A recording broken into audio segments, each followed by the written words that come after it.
Hey, what's up guys, aarava here, and welcome back to the episode of my F1 2021 MyTeam career mode, episode number 46 today for the Azerbaijan Grand Prix in Season 3. If you guys did miss the previous episode at the Monaco Grand Prix, then be sure to check that one out before you see this one. That was a very, very juicy episode. We had a special one-off Coke Zero livery, and we had a 300 IQ strategy play in what was a wet starting Monaco and ended on the dries. And a very fine performance. Spoiler alert, we went through to win our second race of the season. 2 wins in a row. The first time we've done that in a long, long while on this channel in a career mode. So, loving the feeling and momentum we've got at the moment in this early part of this season. We do lead the championship to Lando Norris by 6 points, but it's still early days, so I'm not getting ahead of myself, but it's looking very, very strong. It looks like myself and Lando are kind of, setting ourselves up as early contenders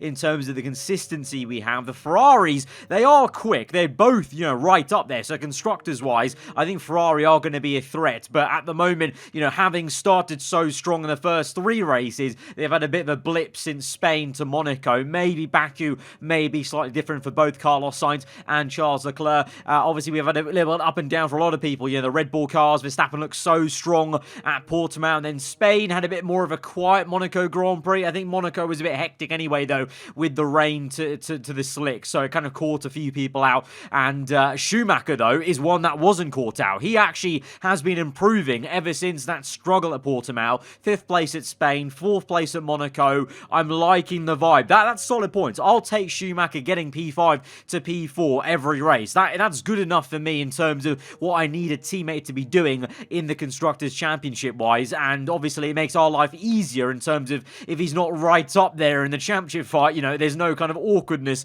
in terms of tripping over on each other and, wanting to do better than each other in that kind of way. So Schumacher developing very, very solidly. And one thing that is also continuing to develop is our car, of course. We need to continue to, add R&D to it. We've not got too much left, to be fair. We've maxed out the aero, and it's really just about the chassis and engine right now. So we're going to go ahead and purchase a ERS upgrade on the engine side of things. That's going to come in for the next race, just ahead of the Canadian Grand Prix. So that's going to be quite useful. Canada, obviously, a lot of straight line speed, ERS usage. To have more efficient ERS is going to be very useful around there. But to be fair, I'm not going to lie, the ERS is already at a point where we're not, we're hardly having to manage it at all. I'm deploying it, willingly every single straight I want to, pretty much. The only thing I have to manage is basically making sure where I'm deploying it tactically. But in terms of, having to harvest energy, we're already at a point now with ourselves and probably all the AI teams where ERS is not really an issue. It's not a management issue anymore,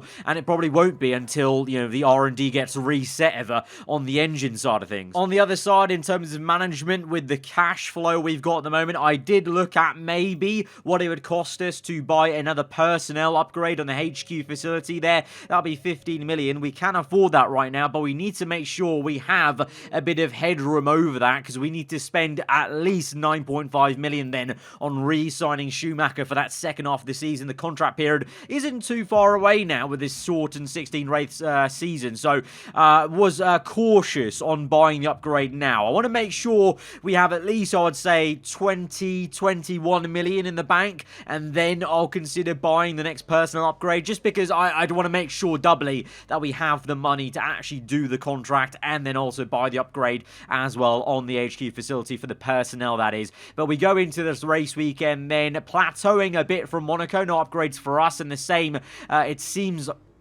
And the same it seems for Alpine. McLaren, Ferrari make slight upgrades, it would seem, to try and get even closer to us. Mercedes, though, they go clear and go back to the top of the R&D chart. Whether that translates, though, into race performance, I don't know. It seems like, I'm not going to lie, we're getting a Mercedes sort of vibe that we did on last year's game, where since the first season, they've been pretty tragic, and they just haven't been living up to the expectations they're setting themselves in the R&D chart, and they set themselves in real real life. But of course, that's exciting for us, I guess, because, you know, as F1 fans, we've had plenty of Mercedes at the top, so it's kind of nice to have a bit of a breather. But it's kind of funny how that happens again year on year from F1 2020 to F1 2021, with Hamilton as well doing atrociously compared to Bottas now, his teammate on the other side of the garage. And one other thing I missed there whilst we were looking at the R&D graph was actually Aston Martin as well, overtaking Alpine. So they are really trying to carve their way back to where they were in Season 2, maybe. Still a long way to go to catch up to us, but, you know, it's a very impressive job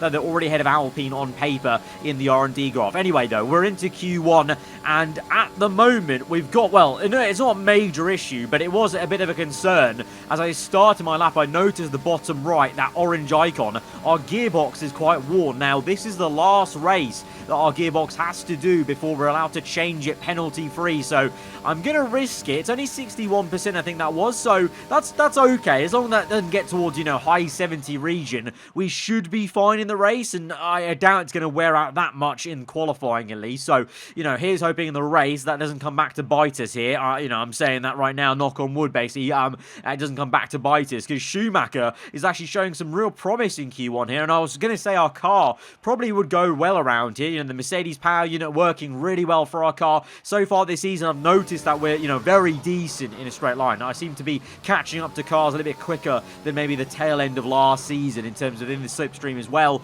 Our car is, you know, obviously maxed out on the aero for the drag reduction and everything like that. So I would hope our car goes well around here, and therefore also goes well in the next race around Canada. And Schumacher showing that as he's fastest of all. And even though Mercedes are up there in the R&D terms, they may still be struggling, as we've alluded to. But here we are then in Q2. First run was a run. It wasn't that great. The second run, we're going to have to try and improve here. We're gaining about a tenth or two, maybe even 2 tenths. Actually, that corner was so much cleaner than our first run, just showing maybe how scruffy my first lap was, as we're nearly 3.5 tenths up, really, in the second sector there, just by avoiding the curbs and finding the momentum that you have to have around all these 90-degree corners. And across the line, 3.2 tenths gained, and that just about gets us through, though. Schumacher surprisingly now down in P8, so that's a bit of a surprise. So maybe I was wrong. Maybe our car's not going to go well around here, because we're 8th and 9th into the top 10 shootout. But to be fair, I think there's also a bit of a glitch time happening here once again, with Fernando Alonso setting a impossible time around Baku compared to everyone else. Lance Stroll, though, hang on, Aston Martin in P2. It's all kicking off here. We've got Lewis Hamilton knocked out. Both Alpines are knocked out. So already that R&D chart and upgrades for various teams are maybe mixing things up here. Lance Stroll doing wonderfully, and the Alpines, they'll be really upset. And also Hamilton as well being knocked out. As I alluded to, Hamilton again on this game, like last year's game, just not cutting the grain for the Silver Arrows versus his teammates. Let's see how things shape up, though, in the top 10 shootout, and see if we can find or re-find some pace in this car. The first lap here on a scrub set of soft tyres, because I had to burn 2 sets in Q2, of course, to get through. So we only have 1 fresh set, which I'll use on the second run. We now know how much we need to gain there. Schumacher, second place at the moment as it stands, and we need to find about 1.2 seconds then to even match Schumacher on the front row. So he's turned up the books and shown the car has some pace. We've only gained about 1.5 tenths, though, through the first 2 corners. Then, oh, we get on the curb, and we've done a Ricardo. We've done a Ricardo Baku. What the hell was that? The car on the right-hand side, we got caught up on the curb, I think it was, and the rear end snapped, and I was just flying at that wall with so much pace and vigor. I was not ready for that whatsoever. I was already looking at the apex, and then lo and behold, freeze frame there, going opposite lock, trying to catch the rear end, and then double lock up and into the wall. And so for the second time this season, we're out early in qualifying after a mistake from ourselves.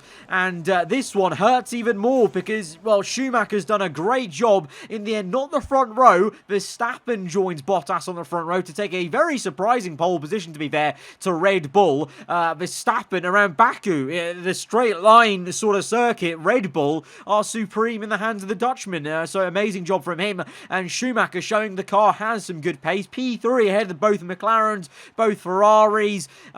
Disappointing for us. Very disappointing. It's another mistake in qualifying. This one a little bit more annoying because the one in Portimao was more because of the traffic, remember. This one just a pure error of, I don't know, getting over the curb. The curbs are a bit of RNG on this game though. You know, one lap you can go over them and you won't get wobbled off, and then the next lap you could get wobbled off. But you know, that's the risk you take going on the curbs. And the rear end just stepped, try to catch it, and then I end up doing a Ricardo going straight into that wall on the left hand side. So no excuses for me. We made a mistake and we have to make up for it now in the race, and we're gonna have to do some overtaking ahead with the two Ferraris and McLarens ahead of us, as well as Fernando Alonso, as we've had many battles with him. So let's go to the grids, see what we can do. Our teammate Mick Schumacher though showing some promise in P3 on the grids. And a warm welcome to you from Azadlik Square, heart of Baku and home of course to the Azerbaijan Grand Prix. With high speeds, tight corners and few runoff zones, many are expecting a safety car here today, so our drivers will have to stay very much on their toes and hopefully away from the barriers. Baku City Circuit then, an unpredictable 3.7-mile track around the streets of the Azerbaijan capital. 20 turns for our drivers to navigate today, including the infamous Turn 8, one of the tightest and most challenging corners of the season. And as always, a man with plenty of racing experience joins me in the commentary box. Today it's Anthony Davidson. Tell me, Ant, you're no stranger to surviving the melee of Turn 1, so how do you keep out of trouble when there's so much going on around you? Well, the throttle goes both ways, Crofty. You've got to have the discipline not to try and win the race on the first lap, so always be prepared to lift early and give those around you more space. Trying to be the last of the late breakers with half a dozen cars around you may pay off from time to time, but it's also a great way to lose your front wing.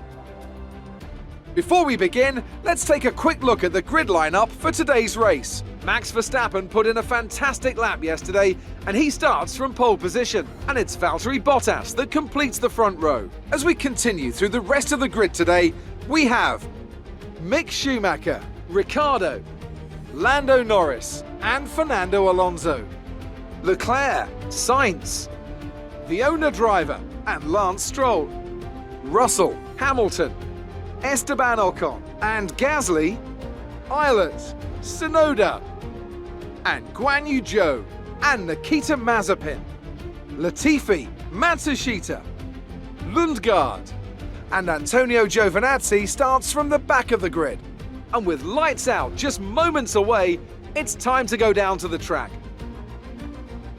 Well, here's hoping we have an exciting race ahead of us, because we have to do plenty of overtaking to get through and kind of get this car where it should be and try and make up for Saturday. We're here, P9 then on the grid. No engine penalties ahead of us to help us out at this early stage of the season. Kind of unsurprisingly, obviously. We're going to do a two-stop. We all have to, obviously, in the top 10 start on the soft compounded tyre, and that tyre wears out quite quickly around here. So it's a two-stop. Music to my ears. I always like a two-stop. It's nice and aggressive, gives a bit of difference as well, because there may be a few people behind us trying something different. You could also try and swap the compounds around. You know, some people might go on hard at the end. We're going to go for mediums. I'm confident we should have the tyre wear to make the two mediums last the whole race after the first stint, and we may even look to go a bit early onto the first set of mediums, because I think the undercar, especially with how you get stuck in a DRS train round here with maxed out cars, I think could be really powerful. So we're going to try that as well, and hopefully that might allow us to jump ourselves up the order a little bit. But I'm curious to see what Schumacher can do from P3 on the grid, and also how long Verstappen can hold P1, because I wouldn't have pegged this as a Red Bull circuit to get pole position, but there you go. But he's only gone and defied the R&D chart and got pole position alongside Valtteri Bottas on the front row. Here we go to 5 red lights to the Azerbaijan Grand Prix, and we're on the way in Baku. It's a slow start from Carlos Sainz, a bit of wheel spin for me as well into turn 1, so taking it easy and not really going too aggressive, just wanting to get through in one piece and get the Ferrari at least. Verstappen still leads. Schumacher round the outside trying to get P2 from Valtteri Bottas. Schumacher doing a brilliant job there. He's got the legs on Bottas right now. He's up into P2, followed by the two McLarens. Norris ahead of Ricciardo. We are chasing after Fernando Alonso, who's equally chasing after Leclerc. They're nose to tail for us, but Schumacher is side by side still with Bottas. Very much no nose to tail with those two, and Schumacher just about made maintains P2, but in doing so, look at the minimap. Verstappen already, like Spain, has got a massive gap as Pierre Gasly is in the wall. Pierre Gasly and 2 Alfa Romeos crashed at the right-hander into Sector 2, that is, and Gasly out the Grand Prix, both Alphas tripping over one another, and on lap 1 then, it's taken half a lap pretty much, and the full course safety car is out here today at Baku. The street circuit, always danger, always the chance of a safety car, but that is very early, and it's because, the 2 Frenchmen, I think that is, Ocon and Gasly. You remember in real life, Ocon and Gasly actually don't like each other, funnily enough, so that's quite fitting in the race, that in the game here, that Ocon took Gasly out there, and then the 2 Alfa Romeos basically just kind of had a bit of a concertina effect and tripped over one another, so that's unfortunate for them, but it can happen at a circuit like this where there's not much wiggle room, obviously, in terms of runoff. The usual 2 laps later then of the safety car on the F1 game, and we're going to be underway very, very shortly. The leaders having a bit of a game with Verstappen kind of waiting to go, and Alonso, his teammate, finds some space on the inside there, makes some contact though with the Ferrari, so we're going to get stuck in. I on purpose made sure I didn't have my nose in there with Alonso, because that is happening for the second time.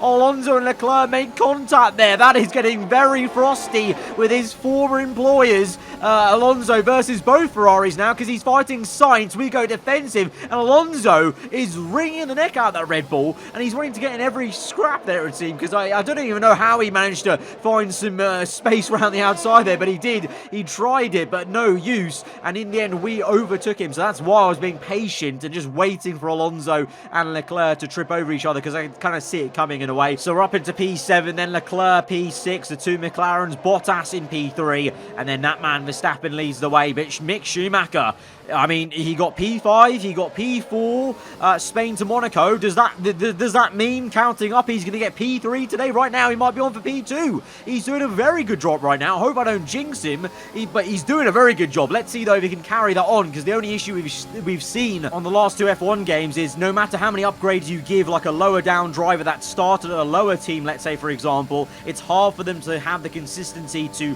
finish the job, if you will. You know, they have tyre wear, they get caught up in traffic and can't make the overtake. Let's see. But we're going to come in now on lap number 5 on to 6, along with a few other cars. Leclerc is in, Ricciardo as well. Schumacher continues on along with Lando Norris. The race leader Verstappen has come in for the pit stop as well. So Schumacher leads the race right now ahead of Lando, and then George Russell. Let's keep an eye out on him. George Russell, he's on the mediums. He's doing a 1-stop, because remember, both Alpines got knocked out of Q2, so let's keep an eagle eye on him as well. But we're out now in P17, lap number 6, though. Yellow flags, and oh my goodness me, what the hell has happened here? Lads, what has occurred? We're trying to avoid the front wing. There's many ghosted cars. I wasn't really too sure what to do there. That's why I slowed down so much, because I didn't know I was going to get a penalty or not, because I essentially just overtook, I think, 3 cars, because we came out in P16 and we're now P13 magically. So thanks to the ghost cars on the F1 game, we're able to,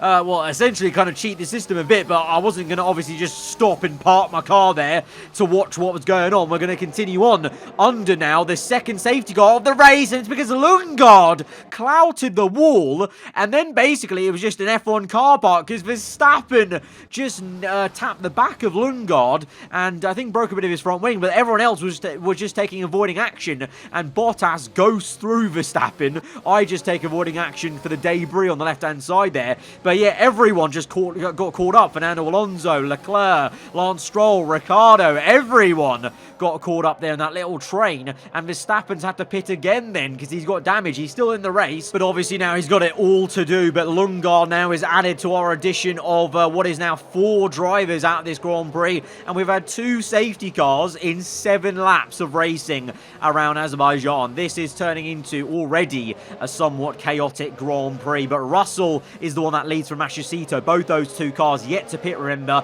from the medium compound. So Schumacher is in P3 right now, Lando P4, Bottas myself and P6. Remember, though, Lando, Schumacher, Bottas, they were yet to pit in this race, and they were going to pit on that next lap. So they've been helped out by this safety car because they've jumped everyone. So Schumacher will be the top guy on the 2-stop here, and then Lando second and Bottas third, if you know what I mean, because they got a free pit stop under this second safety car, whilst myself, Hamilton, Leclerc, all of us had to trundle round at a slower delta time pace to catch the safety car. So they've been helped out massively, and we actually got screwed over somewhat. We may have gained some positions because of that altercation, but we also lost time to Norris and Schumacher in that whole kind of situation here. But we're now going green, and it's time to make up for it. Bottas, though, sending it on Lando Norris there, just like Alonso did on Leclerc. A bit of deja vu there for me in the cockpit, but we're going to try and get involved. We're very close to being overtaken by Leclerc, though. Hamilton behind us. We almost got overtaken by Hamilton because he dive-bombed us on the left.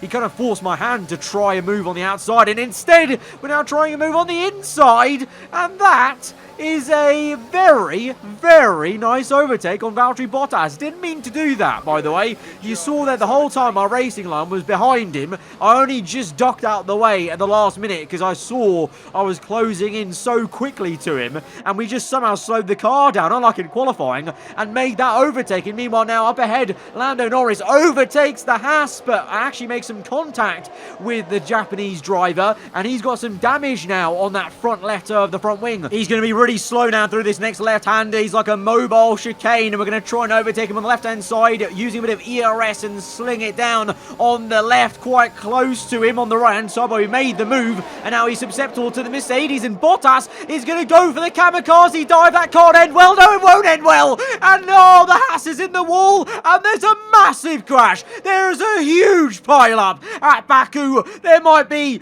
8, 9, 10 cars involved in this, and there is so much debris on track, and surely that's another safety car. Ricciardo cuts across the corner. Sainz has got no front wing, and we've got a third safety car. 3 safety cars in 9 laps. This is ridiculous today around Azerbaijan. What is going on with the driving standards today? And Fernando Alonso has been disqualified. He's been disqualified, and we have so many DNFs now. Up to P13 down to P22 is not in this race now.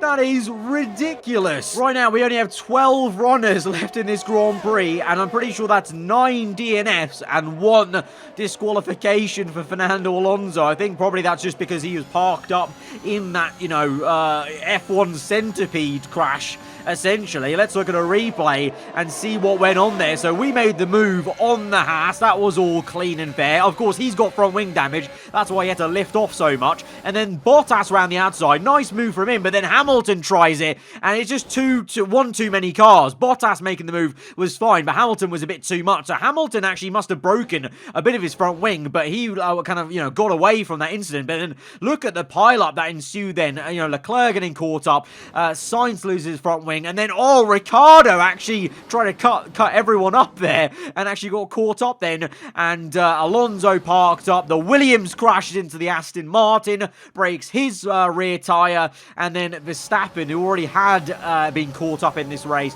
was caught up again in the back of that train. So absolute pandemonia has hit Azerbaijan today, and we've only got 12 runners now left in this Grand Prix, and we're only 11 laps in. That is ridiculous. And there could be more foolishness to come. Let's see, as we're now on to the green flag. Schumacher is the one that leads the way then from Norris. We're up into P3 because under that third safety car, that is when George Russell pits, by the way, from his medium tyres. So he's finally come off those mediums, but I can tell you he went on to another set of mediums because this was such an early safety car, but he got a free pit stop, so I guess he thought he couldn't go to the end on a set of hard tyres, so he's now swapped to a 2-stop as well. So I think everyone now racing is on a 2-stop, and there's one more stop to make in this Grand Prix then, so it's all level in terms of the pecking order now. No one else is yet to pit, I don't think. So Schumacher leading the way on lap 13 here. We're trying our best to keep up with him and Norris, but it's kind of a bit of a stalemate at the moment here,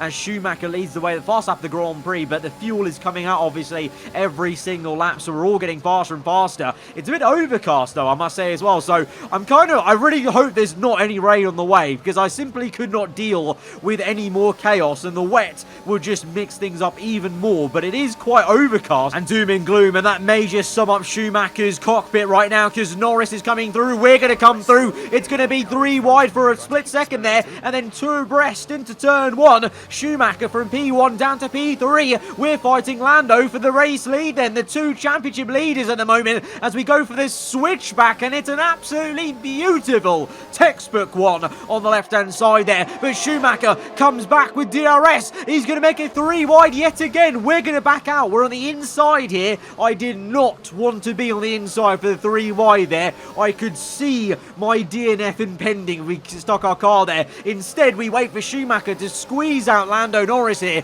and we're going to sling one on the inside and try and take P2 to make it a 1-2 for the aarava Archer Racing team. On the outside, get caught up in the curb a little bit. Acceleration a little bit difficult. The McLaren is still there, and Schumacher is now getting away in P1 as myself and Lando fight hammer and tong here, and the McLaren gets up into P2 once again here, the inside line, and of course into this next section, the Baku Castle. You can try your best at making it too wide, but it's ideally not meant to be too wide, so we kind of backed out that one. We're going to be patient and overtake him now on the next lap, lap 15 into 16. This will be 10 laps to go once we cross the line, soaring away at the steering wheel as the tyres are screaming out a little bit with the tyre wear now kicking in. ERS used plenty, and then the DRS opened wide, and we're able to power past the McLaren up into P2. It is now a 1-2 for myself and Mick Schumacher here. Things are looking very, very promising here in Baku, but the gap is 2 seconds. Can we do anything to maybe catch Schumacher? He's looked so quick, fair play to him this race weekend. Can we do anything to catch him? I don't know. Verstappen! It's another DNF. Verstappen has just got it all locked up, and he's broken his front right tyre. He's done a Leclerc, and he's been very stupid, and he's slammed the wall at the entry of the Baku Castle section, and now we have a 4th safety car. This has got to be the most chaotic Grand Prix we've had on the F1 2021 game so far. This is just mayhem. Absolute mayhem. I don't know what's going on. I'm checking the weather report because I'm still convinced there might be some rain because of how cloudy it got. To be fair, though, the sun has come back out.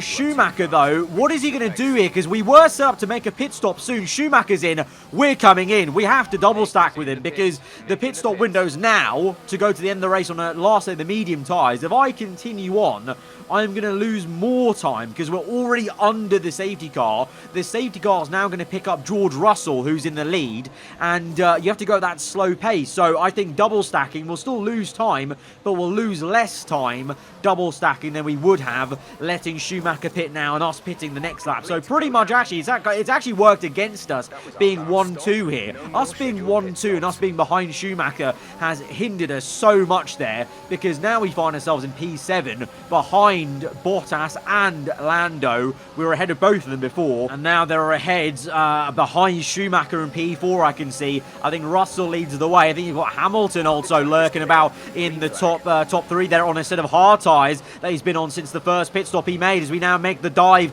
on the inside of Bottas. No messing about after that pit stop kind of fluff in terms of, you know, seeing that I basically was screwed either way. Kind of had the grip between my teeth of trying to catch back up and get back to where we were, which was ahead of Lando and just behind Schumacher, and then we'll see what we can do on the remaining laps, as we now see Schumacher pulling out, I think trying to make a move, that is, on someone ahead of him. Yes, it's Carlos Sainz then. The Ferrari's jumped everyone. Where's he come from? As we go on the outside of Lando Norris, who gets caught up watching the fight between the Spaniard and the German, and Schumacher up into P3. He is flying. He's doing so well. This is the most punchy I've ever seen him, and how quick he's been into the last third of the Grand Prix. We talked about how consistent a driver like him could be. Well, he's doing a great job right now as we overtake Sainz. Lando gets him as well, though, so Lando very much sticking with us, of course. Myself and him are the 2 leaders in the championship, so he knows at this early stage of the season, you know, this could be crucial of, you know, limiting the damage,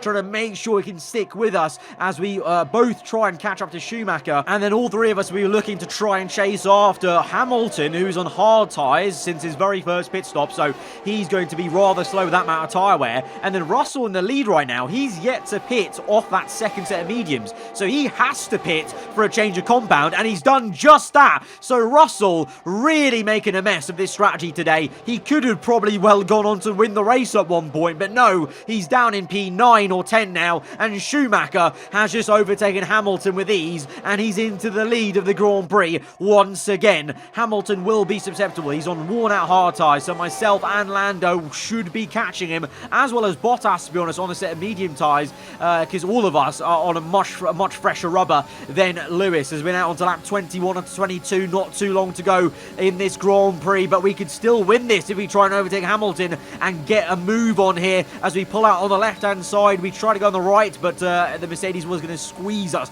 into the wall, I saw, so instead opting for the left-hand side. It's a 1-2 again for the team, but can we do anything to chase after Schumacher? We make about a 3/10 dent into his gap, only 3/10 on one lap. We need more than that per lap if we're to catch him for the race win. Meanwhile, Lando Norris pulling through with DRS. He's a rocket ship in a straight line, that McLaren is, and he's up into P3 now. So the kind of, original podium here before that last safety car is been restored again. Schumacher ahead of myself, and then Norris, and now we've got Bottas probably looking to overtake Hamilton sooner rather than later. Lap 24 though, back to our POV. The sit rep is this. Lando Norris is absolutely flying. We've set a personal best lap time, but Lando has set a purple time. He's the fastest man on the circuit right now. Schumacher still only 1.7 ahead of us as Russell now steals that purple lap on that fresh rubber. But yeah, the gap is still 1.7. It's actually growing, 1.8, 1.9. Schumacher is getting away from it. I can't catch him. I can't make a dent in him, and it's too late now. We're on lap 25. I need a miracle to win this race. Schumacher is maintaining this 2-second gap. He's too quick for me. I can't catch him, and my tyres are struggling now. You can see with that drift we just did off the first turn, and on the second last lap of the Grand Prix, Lando Norris may well overtake us for P2 here. We've still got some time to get back to P2. We stopped deploying ERS on purpose here because we know the way BAKU works. We'll come back at him now and re-overtake him as we go on to the last lap of the Grand Prix. But to be honest, thinking back on it, do I want to be ahead of Lando onto the last lap? Probably not, but we overtake him with DRS then into turn 1. Schumacher 1.2, so myself and Lando have actually made a bit of a dent on him, but Schumacher just keeps doing what he needs to do in sectors 2 and 3 to get away from us. And sector 1, myself and Lando are fighting here. We look back behind us. We've done enough right now to maintain track position, but we've got that final run, which is so deadly for the car behind. As we come through to the last sector, it's going to happen for Mick Schumacher. A Schumacher is going to be on the top step of the podium once again in Formula 1. He's going to do it. He's going to win the Azerbaijan Grand Prix, but who's going to come in second place? Will it be a 1-2 for our team, or will Lando have this speed? He has DRS now. We're deploying all our ERS, but the McLaren is gaining. He's gaining. The McLaren pulls alongside, and he gets us. He gets us on the line. Oh, it was a somewhat of a photo finish, but Lando Norris annoyingly just gets us on the line. That was so hardly fought, so highly contested, but he gets us. But Schumacher, what a win! It's never an easy race here in Azerbaijan. There's drama around every corner, but they've come through to take a brilliant win here today. Anthony Davidson, a resounding victory today. What set them apart from the rest? Taking care of the car was absolutely vital today. It's been obvious all weekend that the pace was there, but look at the attrition rate we've had. They would have been very concerned about any minor anomaly towards the latter stages of this Grand Prix. Well, I'm thoroughly exhausted after the excitement of that race, but I'm sure it's nothing compared to our drivers here. They've worked hard to make it up there, and it's great to see them make their way out onto the podium. What an amazing sight. A Schumacher on the top step of the podium once again in Formula 1. Mick Schumacher has done it. He's a race winner in Formula 1. And what an improvement he's made. P5 in Spain, P4 to Monaco, P1 at Baku. This man is developing very, very nicely. And has he arrived? Is this the arrival of Mick Schumacher as a front runner? Is he going to be now consistent for us? I don't know. Let's see at. Only time will tell, but he can enjoy this moment for sure, winning at Baku. But in the championship then, Lando overtaking us on the line does mean he brings down the gap in the championship. We still lead the way, but only by a small margin now of 3 points. Schumacher catapults himself up into P4 then, but that was an absolute bloodbath of a Grand Prix. There are 11 DNFs and 1 disqualification in that race. The top 10, everyone who finished the race got points. That's how crazy that was and insane. And in terms of the constructors, well, that means a few little things here and there. We've got kind of a pattern forming. Looks like it's going to be us v Ferrari, McLaren in the top 3 of the championship. Then you got a midfield pack of Mercedes, Red Bull and Alpine, and then AlphaTauri are being caught up by Williams because Guan Yu Zhou scores Williams' first points. And even though Aston Martin are ahead of Alpine in the R&D chart, they've not converted it to any points today, but soon come. I think Aston Martin will probably join that fight with AlphaTauri, Williams, and will try their best to catch up to Alpine and that midfield fight pack in the standings. But guys, that has been a, well, I don't even know how to describe that, an unbelievable Azerbaijan Grand Prix with Mick Schumacher winning it and only 10 finishes. Yeah, crazy. Guys, if you did enjoy it, hit the like button. Let me know what you thought in the comments below. If you're around here, then do get subscribed for weekly Formula 1 content, and I'll see you guys next time. Goodbye.